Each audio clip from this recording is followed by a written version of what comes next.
See, what happens when we decide to make a change for something, we decide to go for that best version of ourselves, is that oftentimes we get a couple of miles down the road, we start to doing the things that are what it's going to take to get us there. And we find that somehow we end up getting pulled back. We end up getting sucked back into the old way. We end up having to work really hard and trying really hard and feeling like we're not getting anywhere.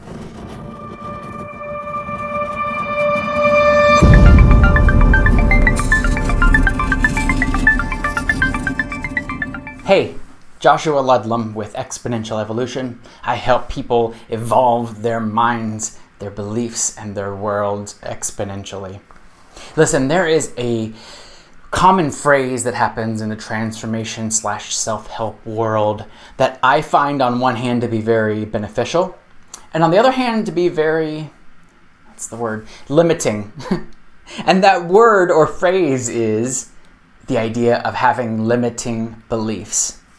See, what happens when we decide to make a change for something, we decide to go for that best version of ourselves, is that oftentimes we get a couple of miles down the road, we start to doing the things that are what it's going to take to get us there. And we find that somehow we end up getting pulled back. We end up getting sucked back into the old way. We end up having to work really hard and trying really hard and feeling like we're not getting anywhere. So the concept of limiting beliefs says that the thing that's actually keeping you from getting what you want and getting to where you want is this belief that is holding you back. And I believe that that's true. That's why I believe that it's valuable. Those beliefs are limiting, and they're not going to be the ones that are going to take you to the next level. And the reason that it's also valuable is understanding that what is necessary to move to the next level is not just action. Sometimes when we act, our beliefs follow suit. And sometimes when we act, our beliefs actually entrench themselves even more heavily. And we will never ever be able to get what we want by acting from a place that's different than our beliefs. It's just not possible to be able to do that. Eventually our beliefs and our actions will line back up, or we'll live a life of inauthenticity, incongruence, living in this life of not enjoying life at all. It's gonna suck. We're acting different than our beliefs. So the concept of limiting belief is valuable in that it helps us to know that the things that we believe currently are not going to be what are going to take us to the next level. But when we start thinking about how we address these limiting beliefs, I think that even calling them limiting beliefs doesn't do us the best service. And as I'm always looking for what's the highest and best way that we can think about things, I've started to look at these limiting beliefs, and I would like for you to start talking about them. I will start talking about them as agreements for safety or agreements for security. They are the agreements that you've made with yourself or with others that says, I'm going to act or be or do or say things this way so that I will receive from you the love, money, time, attention, affection that I desire. Where did these beliefs come from? Where did these agreements come from?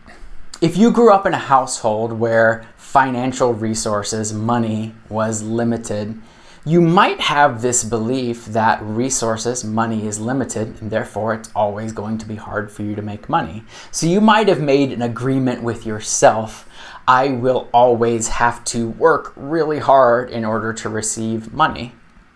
If you grew up in a house where love or time or attention or affection was a premium, your parents didn't give that to you or family members didn't give that to you, you might have created an agreement that says, I will act in a certain way, I will be perfect all of the time, I will be quiet, I will be kind, I will never speak my mind in order that I might get love, time, attention, affection from you. And so we carry these agreements into our adult lives. These agreements that we made when resources were scarce, now we get into our adult world and we're still acting that way as if these resources are scarce.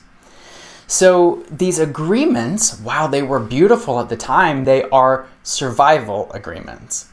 So if we're talking about moving to the best version of ourselves, we need thriving agreements.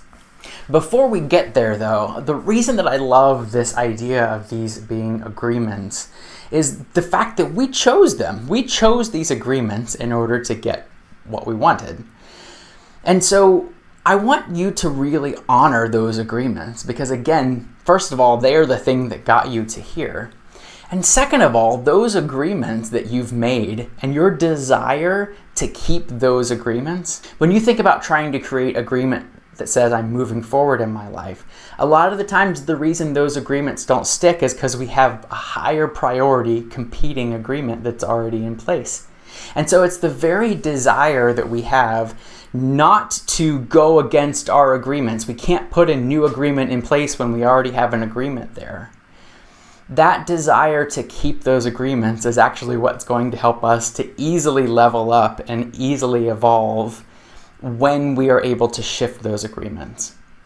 So I want you to honor those agreements because they've helped you to get where you are today. And two, that's actually the power that we have in being able to move forward, is being able to understand those agreements and our desire from our body all the way to our spirit, the desire to keep those agreements.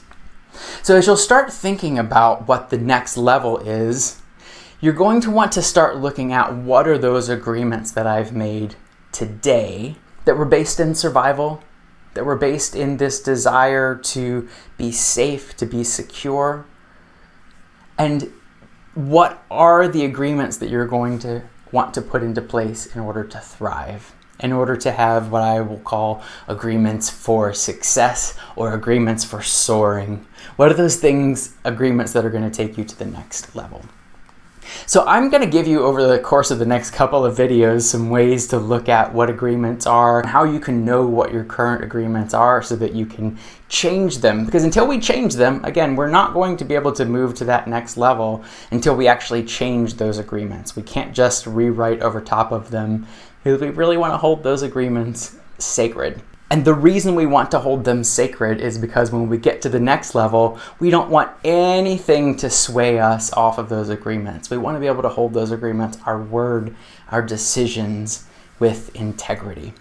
So I hope this gives you a way to think about these limiting beliefs, not in a way that's going to cause you to judge them, but in a way that's going to cause you to honor them. These agreements that you've made are beautiful. They're just not going to be the thing that's going to get you to the next level. I'll talk a little bit more about how to understand what those agreements are, how to dismantle them, how to rearrange them, how to renegotiate those agreements, and how to really put agreements in that are gonna help you to thrive. Because I want you evolving exponentially. All right, peace.